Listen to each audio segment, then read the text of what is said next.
பூச்சிலேயே 2 type இருக்கு. இப்ப எந்த விவசாய ஆபீசர் பார்த்தாலும் சரி, எந்த விவசாய பல்கலைக்கழகமானாலும் சரி, எல்லா இடத்துலையும் 2 விதமான வார்த்தைகள் யூஸ் பண்ணப்படுது. ஒன்று தீமை செய்யும் பூச்சி, இன்னொன்று நன்மை செய்யும் பூச்சி. தீமை செய்யும் பூச்சின்னா விவசாயிக்கு டக்குன்னு தெரியுது, என்னோட பயிரில் இருக்கிற இலையவோ காயவோ பழத்தையோ வேரையோ தண்டையோ குடைஞ்சு எனக்கு மகசூல் இழப்பை ஏற்படுத்துகிற பூச்சி கெட்ட பூச்சி. கெட்ட பூச்சின்னு சொல்கிற தீமை செய்யும் பூச்சி. நன்மை செய்யும் பூச்சி அப்படின்னா விவசாயி இன்னும் 2 மட்டும்தான் நினச்சிக்கிட்டு இருக்காரு. வயலில் இருக்கிற மண்புழுவை நன்மை செய்யும் பூச்சின்னு நினைக்கிறார். பூவில் போய் தேன் எடுக்கிற தேனியை நன்மை செய்யும் பூச்சின்னு நினைக்கிறார். இங்க நன்மை செய்யும் பூச்சிக்கு அர்த்தமே வேற.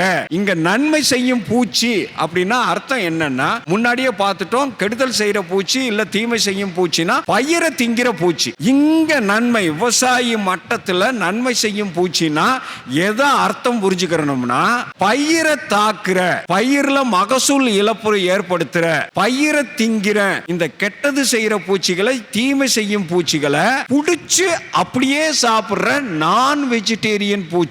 நான் வெஜிடேரியன் பூச்சினா என்ன அர்த்தம்? அடுத்த பூச்சியை அப்படியே திங்கிற. இந்த பூச்சிக்கும் பயிருக்கும் சம்பந்தமே கிடையாது. இந்த பூச்சிகளுக்கு பேர் தான் நன்மை செய்யும் பூச்சி.